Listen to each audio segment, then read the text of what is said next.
L'école maternelle est une étape très essentielle pour nos tout-petits, étant donné que c'est l'endroit où les enfants sont guidés pour que leur potentialité latente soit éveillée.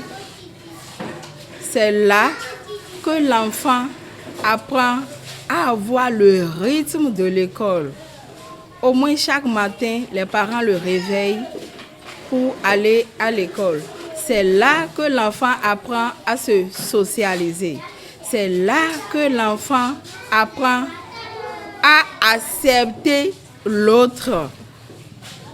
C'est un endroit qui aide l'enfant à le départir de son égocentrisme. Comme ça, il s'habitue à jouer avec l'autre, à partager son jouet avec son ami et il est content de s'intégrer au groupe. L'âge, nous allons dire à partir de 3 ans.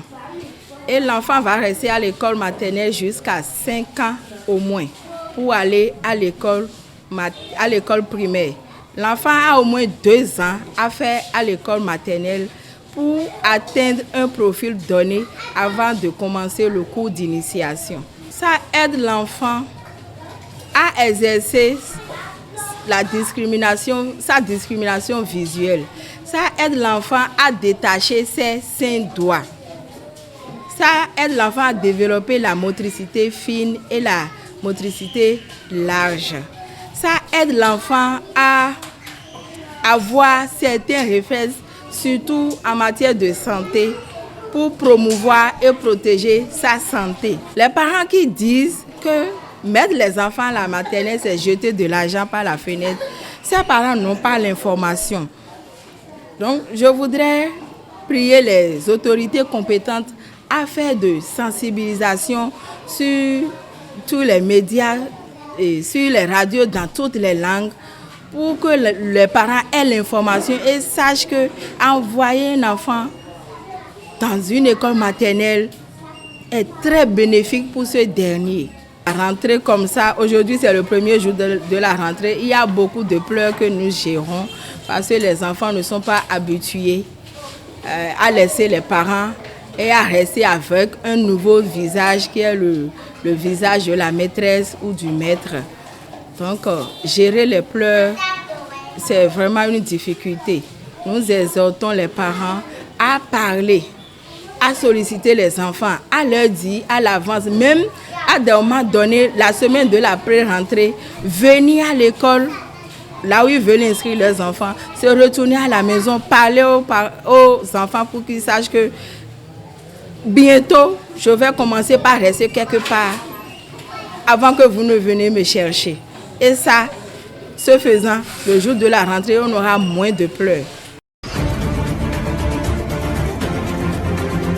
Neki a abrité la 2e édition des rencontres intergénérationnelles des femmes leaders politiques du Bénin. Plus de 500 femmes venues de tout horizon se sont donné rendez-vous pour réfléchir sur les moyens de renforcer leur influence dans la sphère politique et de décision. À l'initiative de la vice-présidente du Bénin, Mariam Tchabi Talata Zimé-Yerima, ces rencontres s'inscrivent dans une démarche de continuité historique en s'inspirant du modèle de la Nyankoki, puissante figure féminine de l'empire de Niki. Les participantes cherchent à puiser dans les racines de leur culture pour affirmer leurs droits et leurs ambitions. L'événement a bénéficié du soutien de nombreuses institutions et organisations internationales, soulignant ainsi l'importance de cette initiative pour l'avenir du Bénin. Les présentes rencontres trouvent donc toutes leurs raisons d'être, surtout dans le contexte de l'empire de Baroutem, où la Nyankoki occupe une place prépondérante. Les échanges intergénérationnels sont également pertinents pour l'avenir. Un avenir plein d'incertitudes et de bouleversements, surtout pour les jeunes générations. Les instituts engagés pour la défense de la gente féminine, puis la gouvernance démocratique, promettent veiller davantage.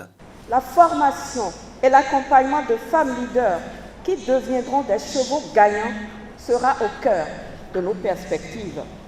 Ensuite, les étapes seront déterminées pour mettre en œuvre le plan d'action de manière concrète avec les nécessaires mesures pour apprécier les résultats obtenus. Différents empereurs qui se sont succédés au trône de Niki ont gouverné avec des femmes à leur côté, jouant d'importants rôles.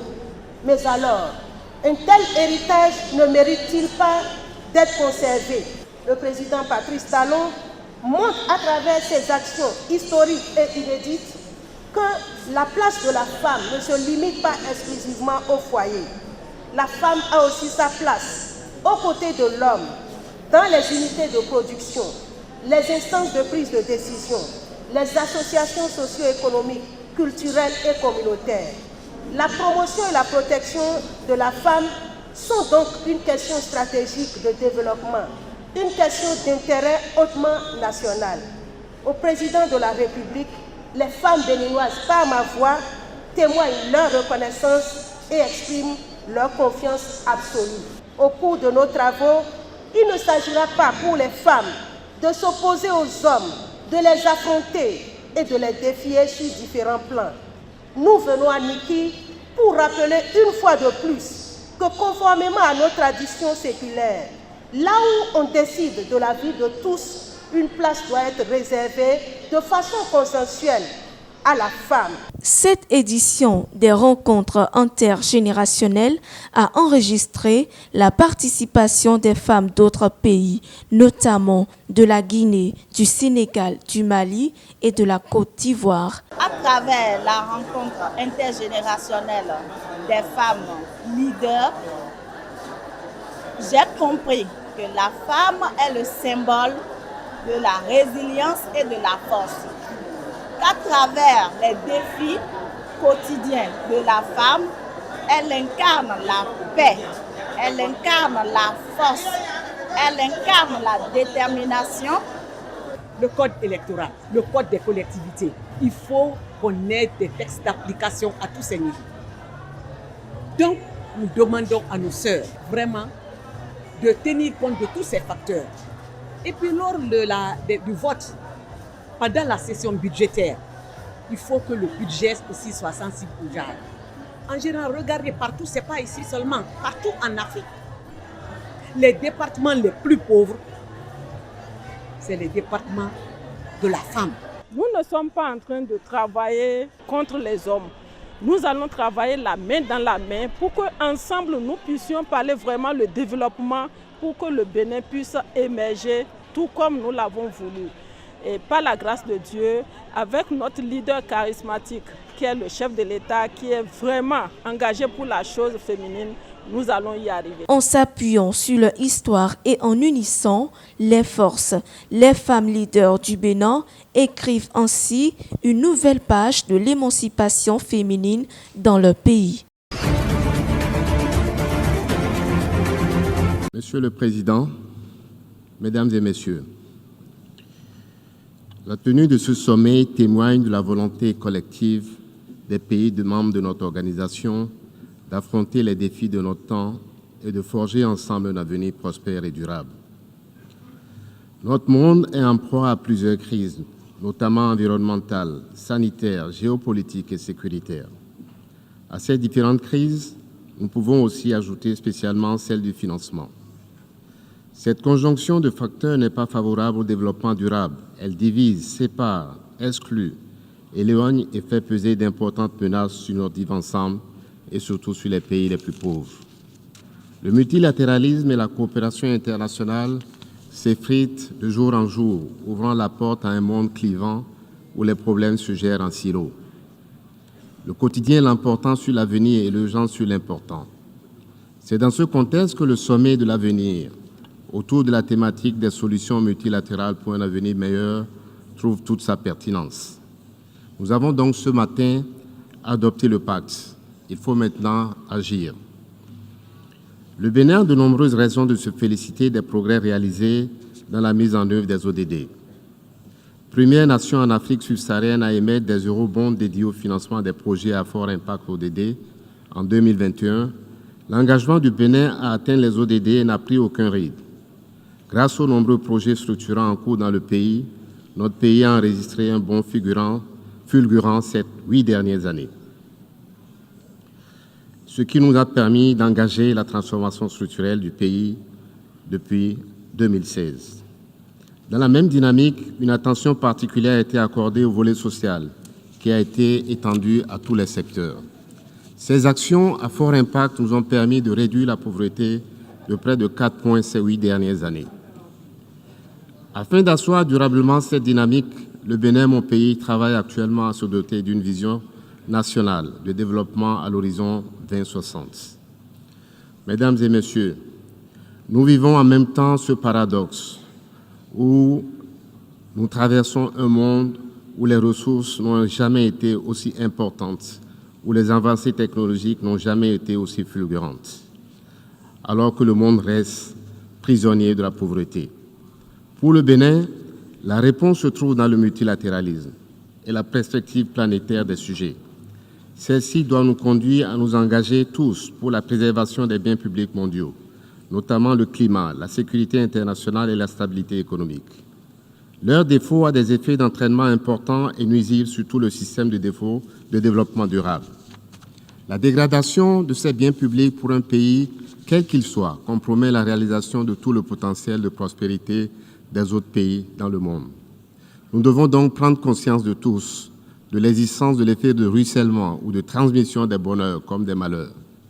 Le problème international auquel nous devons accorder le plus d'importance est le fait qu'une difficulté ou un sinistre dans un pays est susceptible de nuire à un autre pays. Dans ces conditions, nous devons travailler à établir l'équilibre de l'inclusion, de la justice, de la démocratie et de la transparence dans tous les centres de décision qui nous concernent. Ceci concerne aussi et surtout le système financier international et le système de gouvernance globale qui, conjointement, participent à la construction de notre action collective. C'est seulement à ce prix que le multilatéralisme, unique réponse de notre temps, peut contribuer à créer l'avenir que nous souhaitons. Pour conclure mon propos, je veux de nouveau réaffirmer l'engagement résolu du Bénin dans le multilatéralisme comme réponse unique pour construire un avenir prospère et de paix. Nous sommes donc convaincus qu'avec un engagement actif et une action forte et collective, nous pouvons surmonter les défis qui se dressent devant nous et offrir aux générations futures un monde sûr de paix, de prospérité et de développement durable.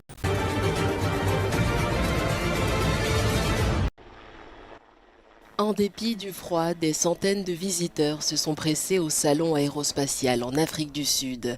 Dimanche à Pretoria, ils ont exploré les dernières innovations en aviation et en drone. Charles Wenzel, un passionné d'aviation, est venu admirer l'exposition d'Aéronef. Pour lui, il est temps de soutenir davantage la technologie locale. L'armée de l'air sud-africaine a un potentiel considérable et c'est le moment idéal pour mettre en avant notre aviation. Oui, les appareils internationaux apportent un soutien précieux, mais nous n'avons rien à envier aux autres pays. Notre aviation est de premier plan et mérite d'être reconnue. L'événement a attiré des experts, des entreprises et des passionnés de l'aviation internationale, offrant aussi aux visiteurs l'occasion de monter à bord de certains appareils. C'était très agréable d'approcher les avions, de s'asseoir dans le cockpit et de ressentir l'intérieur d'un poste de pilotage. Cet événement illustre non seulement la fierté sud-africaine dans le domaine aéronautique, mais aussi l'engouement croissant pour l'aviation dans la région. Les visiteurs sont repartis ravis et inspirés.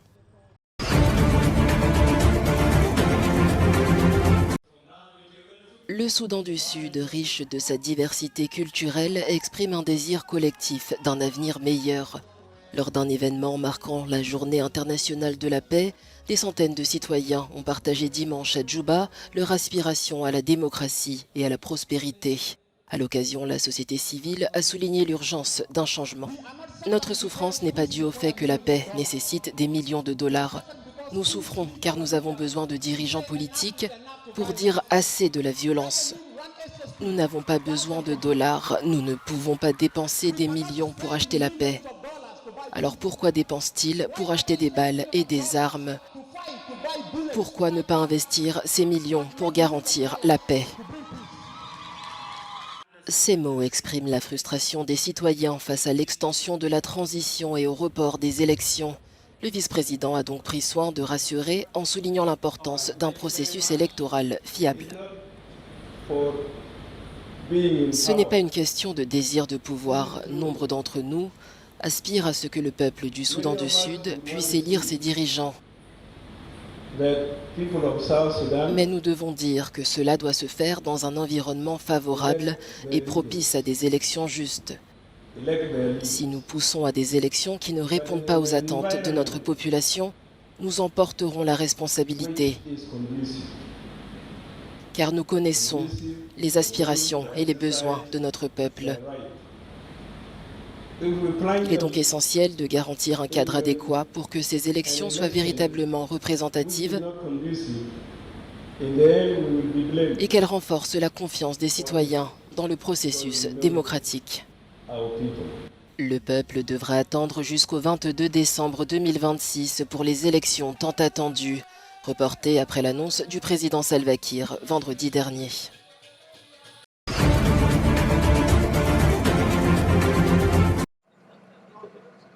En Somalie, l'armée nationale SNA et les services d'action contre les mines des Nations Unies mènent une lutte contre la menace persistante que représentent les engins explosifs improvisés. Quelques 600 de ces engins ont fait environ 1500 victimes en un an dans un pays qui tend vers l'autosuffisance et la durabilité sécuritaire. Je pense que tout le monde dans cette salle sait à quel point cette menace est sérieuse. Au cours de ces 12 derniers mois, quelques 600 engins explosifs improvisés ont été utilisés et nous connaissons l'impact dévastateur qu'ils ont sur les communautés somaliennes. Les principales cibles sont les soldats de la SNA. Il est essentiel de trouver une solution pour faire face à cette menace.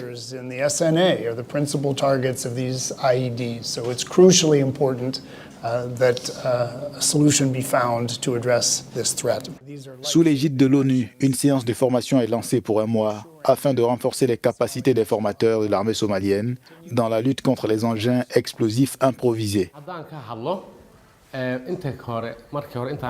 Nous avons rencontré de nombreux dangers, notamment des barrages d'ennemis et des engins explosifs improvisés télécommandés.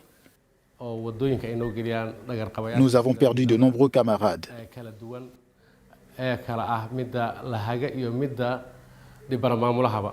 Afin d'assurer son autonomie à long terme, la SNA fera dans la continuité puisque 14 stagiaires supplémentaires suivront ces cours spécifiques.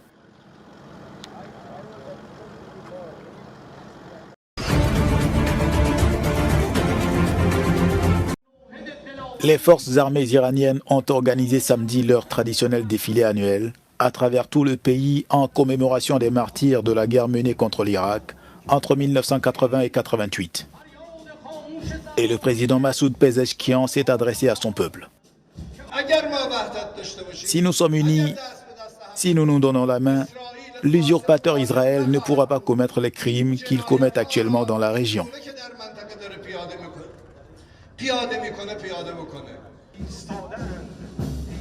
Au cours du défilé, l'Iran a présenté ses derniers missiles et drones, notamment le drone Shahid 136B et le missile hypersonique Fatah.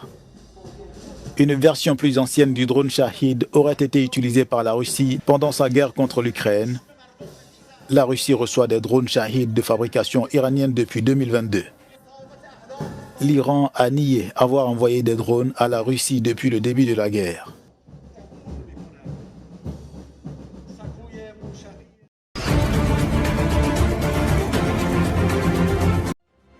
Les forces israéliennes ont fait irruption tôt le dimanche dans les locaux du réseau d'information par satellite Al Jazeera en Cisjordanie, occupé par Israël. Ces militaires ont ordonné la fermeture du bureau dans le cadre d'une campagne de plus en plus vaste menée par Israël contre la chaîne financée par le Qatar.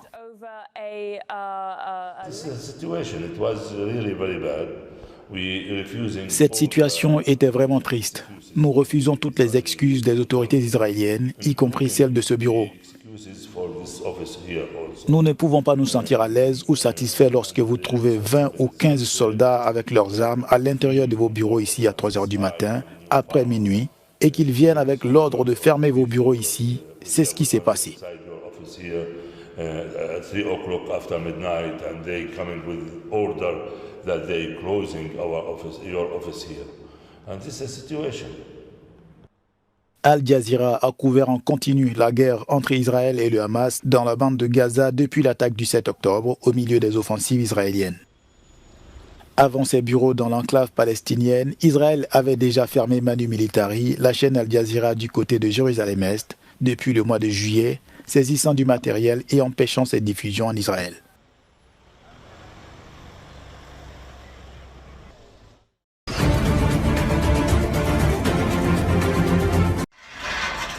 Les Nations Unies ont mis en garde contre de nouvelles violences entre Israël et les alliés iraniens du Hezbollah et du Hamas à la suite d'une frappe aérienne israélienne à Beyrouth. Cette offensive a fait au moins 14 morts, dont un haut dirigeant du Hezbollah et 66 blessés. Nous exhortons toutes les parties à une désescalade immédiate.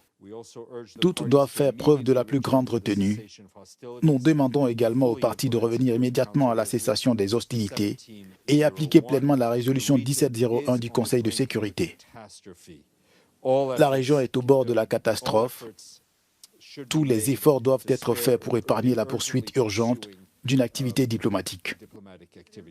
La frappe a tué Ibrahim Akil, figure du Hezbollah recherché par les États-Unis pour son lien présumé avec l'attentat à la bombe de 1983 contre l'ambassade des États-Unis à Beyrouth. Ces attaques représentent un événement grave et sans précédent dans l'histoire des guerres, et elles surviennent au lendemain des déclarations israéliennes concernant une guerre totale contre le Liban, renvoyant le pays à l'âge de pierre. Et à son tour, Israël accuse le Liban. Ministre Abdallah Abu Habib, Your Excellency. Ministre Abdallah Abu Habib, Votre Excellence, vous avez permis à une organisation terroriste de créer un État au sein de votre État, provoquant la ruine de votre propre peuple. Au lieu de nous blâmer, nous, vos voisins pacifiques, vous devriez prendre des mesures dès maintenant pour freiner le Hezbollah et éviter une grande escalade. Le ministère iranien des Affaires étrangères a condamné vendredi la frappe israélienne sur la banlieue de Beyrouth.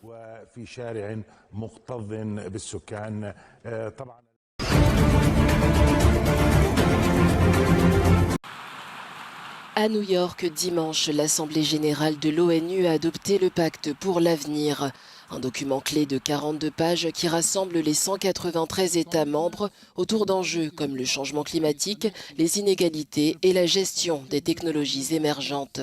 Les dirigeants mondiaux se sont engagés à transformer ces défis en opportunités pour un avenir durable et inclusif. Notre sommet de l'avenir nous a donné un pacte, le pacte pour l'avenir. Il vient d'être adopté et il représente notre volonté de faire face à la crise immédiate, mais aussi de jeter les bases d'un ordre mondial durable, juste et pacifique pour tous les peuples et toutes les nations. Les engagements énoncés dans ce pacte et ses annexes reflètent la volonté collective des États membres et doivent guider nos actions et nous encourager à promouvoir la paix et la sécurité internationale, à dynamiser la mise en œuvre des objectifs de développement durable, favoriser des sociétés justes et inclusives et à veiller à ce que la technologie soit toujours au service du bien commun de l'humanité. Dans ce pacte, les dirigeants s'engagent à renforcer le système multilatéral avec un accord universel pour la gouvernance de l'intelligence artificielle, la participation des jeunes aux décisions politiques et une réforme des institutions mondiales. Cette semaine, l'accent sera mis sur l'exécution de ces engagements. Au Sri Lanka, Anura Kumara Dissanayaka a été déclaré vainqueur de la présidentielle du 21 septembre dernier, selon une annonce de la commission électorale du pays. Le candidat de gauche de 55 ans est crédité de 42,3% des voix devant le chef de l'opposition du Parlement, Sajid Premadasa, 32,7% et le président sortant Ranil Wickremesinghe, 17,2%. Sans toutefois atteindre les 50% de voix requis pour la victoire, Dissanayaka est assuré de sa victoire à la suite des décomptes de dimanche. Même si la réaction officielle du président sortant se faisait encore attendre dans la journée, les hommes du pouvoir, en l'occurrence le ministre des Affaires étrangères Ali Sabri, avaient déjà reconnu la victoire de Dissanayaka sur le réseau social X, tout comme l'entourage de Premadasa qui avait lui aussi rapidement concédé sa défaite. Anura Dissanayaka a battu campagne sur fond de promesses d'allègement de la vie quotidienne des Sri Lankais, qui étaient appelés aux urnes samedi pour un scrutin pas comme les autres, puisqu'il avait lieu après une grave crise économique et un soulèvement populaire.